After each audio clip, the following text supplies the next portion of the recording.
Naglalakad lang ako dito, tapos nagunot ako dito, hinamon ako dito. Para si Wanna Play to ah. Uy, si Wanna Play nga.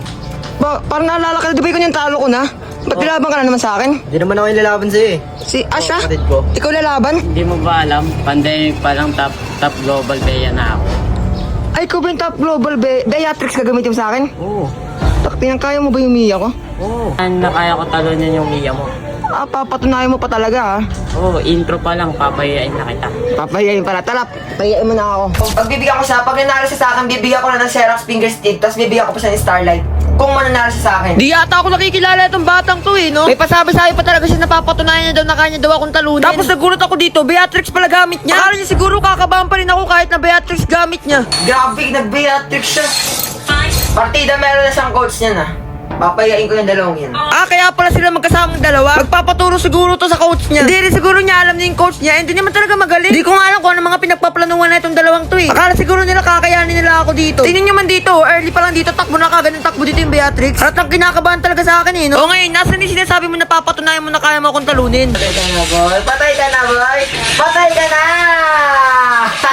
Tapos dito may binubulong-bulong pa sa tito na parang meron silang pinaplano. Kala naman siguro na itong mga to, kakabahan ako sa mga plano nilang yan no? Sobrang lakas ko ba naman, parang walang makakatalo sa akin. Parang di pa nga nila nagawa dito yung plano nila siguro di nila alam na meron ako mas magandang plano. Tingnan nyo, sa sobrang lakas ng plano ko dito, papauwiin ko na naman yung Bea. Siguro hindi kayo nag-practice, no? Sabi ko naman kasi sa inyo, bago kayo dumayo sa akin, mag-practice muna kayo. Alam nyo, sa sobrang lakas ko na lang talaga, parang wala talaga makakatalo sa akin. Hindi ito sa totoo lang talaga, promise, parang wala na talaga makakatalo sa lakas ko. Tingnan nyo kasi kahit nasa tower sila, pinapauwi ko pa rin sila sa base nila. Bihira lang may makakagawa ng mga ganyan at talagang ako lang talaga yun. Imagine nyo ba naman kahit nasa tower na siya, sinusugod ko pa rin siya. Kaya sabi ko sa inyo, mag-ensayo muna kayo maigi bago kayo dumayo sa akin. Para naman di kayo magaya dito sa ginagawa ko sa Beatrix na to. Tingnan nyo maigi kahit nasa tower pa siya, susugurin ko pa rin talaga yan. Panoorin nyo kung gaano ako lakas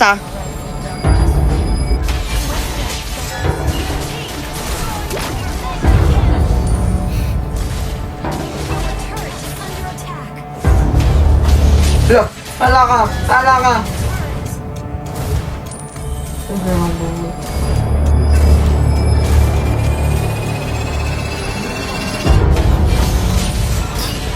Patay ka, patay ka. Wala na bang dadahin dyan yung parang mahihirapan talaga ako. Pero sabi ko naman kasi sa inyo, mag-practice muna kayo mag-practice bago kayo dumayo sa akin. Kasi promise, kakawain ko lang talaga kayo. Hindi naman sa pagmamayabang, pero kayo na nga yung binibigyan ko ng tips para naman magkaroon kayo ng chance na manalo sa akin. Malay nyo, pag nanalo kayo sa akin, bigyan ko pa kayo ng Xerox finger stick, diba? Tsaka Starlight. Pero feeling ko talaga wala pa rin talaga makakatalo sa akin. Tingnan nyo, napasurrender na talaga yung kalaban ko dito. Ayan, sayang oh. Finger tip sana ng Xerox o Luminous. Nakachamba ka lang naman sa akin. Ay, tsamba lang pala yun. Hindi kasi ako nag-gamer. 7-0. Sayang, Xerox finger tip sana. Pero nice, di pa rin. At least sinubukan mo. Nagmana ako sa kuya ko, ngayon na rin.